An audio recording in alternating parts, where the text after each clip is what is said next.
They told you that staying warm in winter means choosing one of three expensive options: gas lines, a high-end heat pump, or a massive solar system that costs more than your car.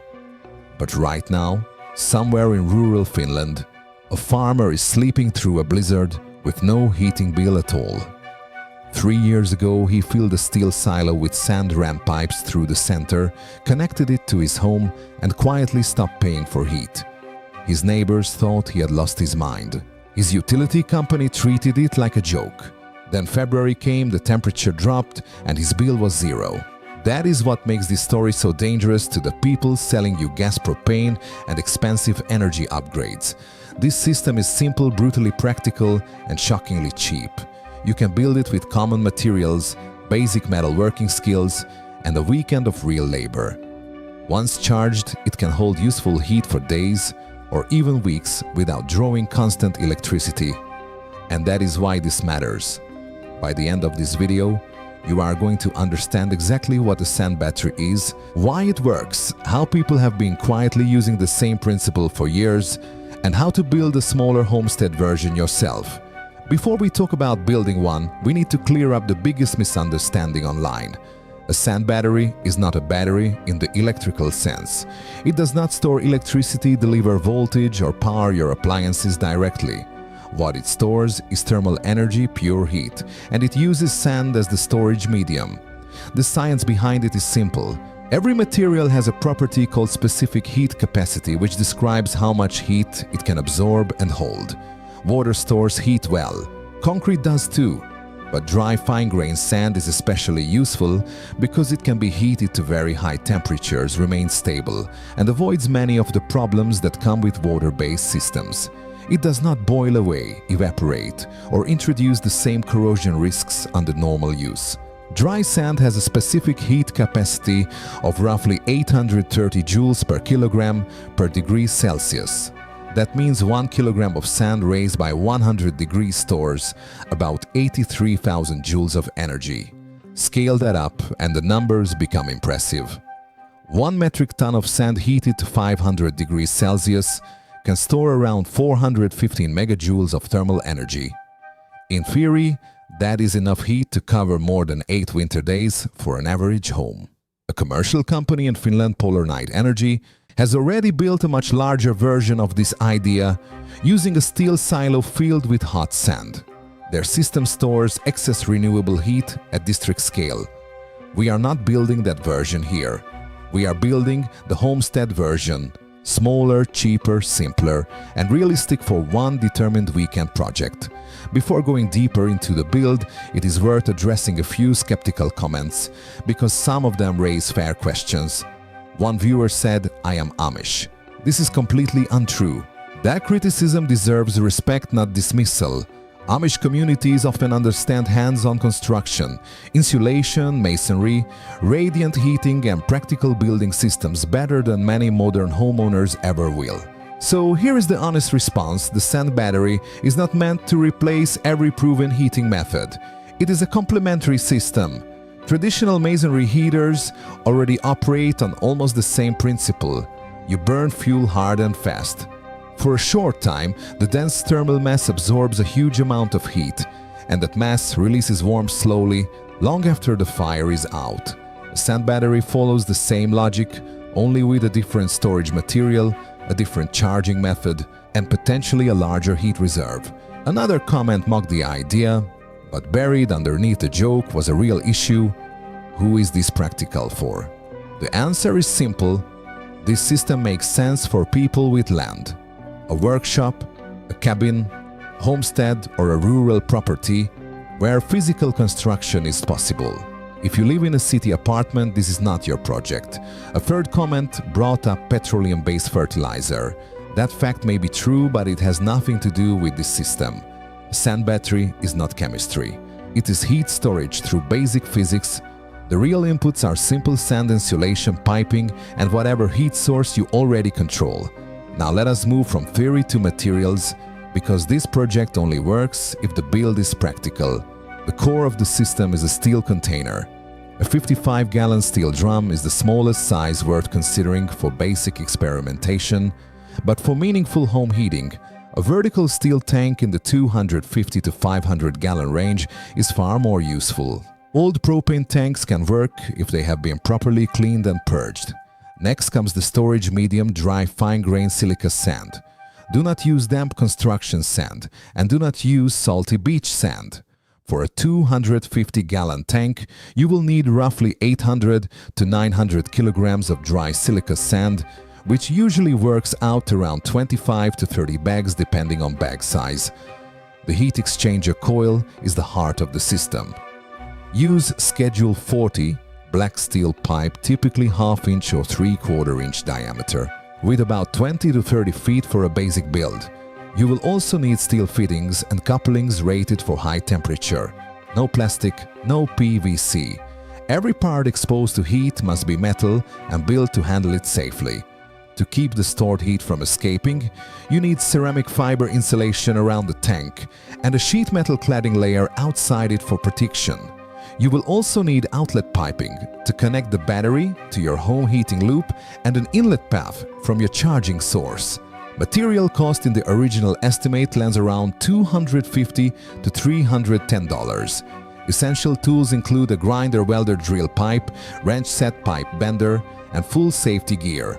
Where you place the system matters almost as much as how you build it. A sand battery stores serious heat, so it should never be installed inside ordinary living space unless the room is properly separated with fire-rated construction. For most homestead builds, there are 3 realistic placement options. The first is an outbuilding installation. You place the tank inside a small shed or workshop near the house, then run insulated piping underground to connect it to your indoor heating system. This is the most practical option for most people because it protects the battery from weather while keeping it accessible for inspection and repair. The second option is a buried installation. By placing the tank below ground, you gain natural insulation from the earth and reduce exposure to wind and outdoor temperature swings. The drawback is obvious: any maintenance becomes harder because access requires excavation. The third option is an attached utility room built with concrete or masonry walls and proper clearance from combustible materials. This can work well, but only if safety separation is done correctly.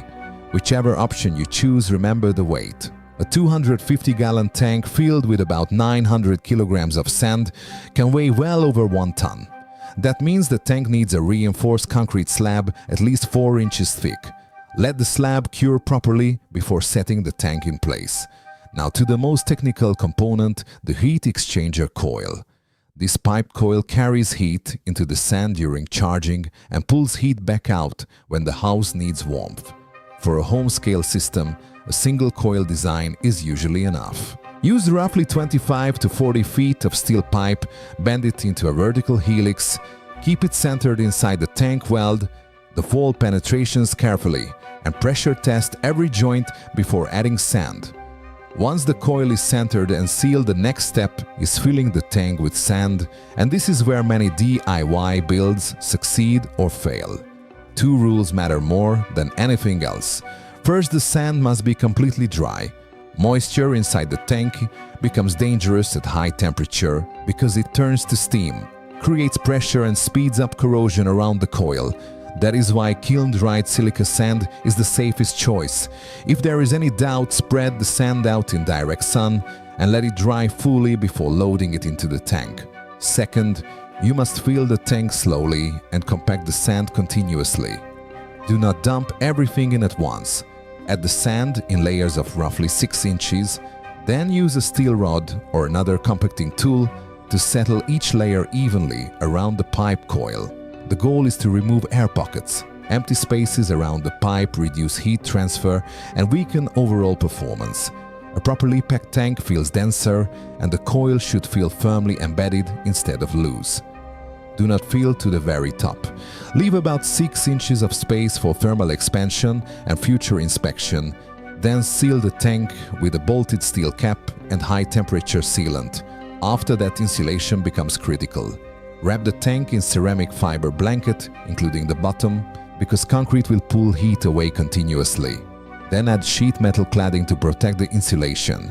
Finally, insulate every connecting pipe. Poor pipe insulation is one of the most common reasons homemade systems lose efficiency. Once the tank is built and insulated, the next step is connecting it to the way your house already distributes heat. If you have radiant floor heating, this is the ideal match. The hot fluid from the sand battery should run through a stainless steel plate heat exchanger, where it transfers heat into the separate floor loop without mixing fluids. A small 12-volt circulation pump on each side keeps both loops moving efficiently. If your house uses hot water baseboard heaters, the setup is almost identical. The sand battery loop heats the exchanger, and the exchanger heats the baseboard loop. If you rely on forced air, you can still use the system by installing an air-to-water heat exchanger inside the air handler. Your existing blower then pushes room air across that heated core. No matter which distribution method you use, install an aquastat on the outlet line. This temperature-controlled switch activates circulation only when the battery is hot enough to provide useful heat. That prevents cool fluid from dragging down the system when stored heat gets low. Charging the battery can be done in three main ways. The first is solar thermal. Evacuated tube collectors heat a glycol water mixture and send that heat into the coil. The second is a rocket mass heater, which burns wood extremely hot and clean, then routes that heat through the battery before it exits. The third is excess electricity from solar panels. Any surplus power can be converted directly into heat with a resistive heating element embedded in or routed through the battery. In real homestead use, people often combine methods. They charge the battery whenever free or low-cost heat is available, then draw from the stored reserve over the following days. Now we get to the numbers that matter, because this is where people either become excited or disappointed for the wrong reasons. A 250-gallon sand battery filled with about 900 kilograms of silica sand and charged to 200 degrees Celsius stores roughly 134 megajoules of thermal energy for a small, well-insulated home in a cold climate that can cover about 2.7 to 4.5 days of heating demand depending on weather and how tightly the house is sealed. That last point is everything. This system is not magic. It will not heat a drafty, poorly insulated house for free all winter. A sand battery rewards efficient buildings. The better your insulation and air sealing, the longer each charge lasts. In other words, the battery and the building envelope must work together. Improve one without the other, and you leave performance on the table. Maintenance is one of the strongest advantages of this design. There are no burners inside the sand mass, no fuel lines feeding combustion, and no complicated high-pressure components doing constant mechanical work. Most of the system is passive thermal storage. Still, you must inspect it. Before each winter, isolate the coil loop, pressurize it with air, and watch for any pressure drop over about 30 minutes. Stable pressure means the loop is sound. If it leaks, fix it early. That is what keeps a simple system reliable.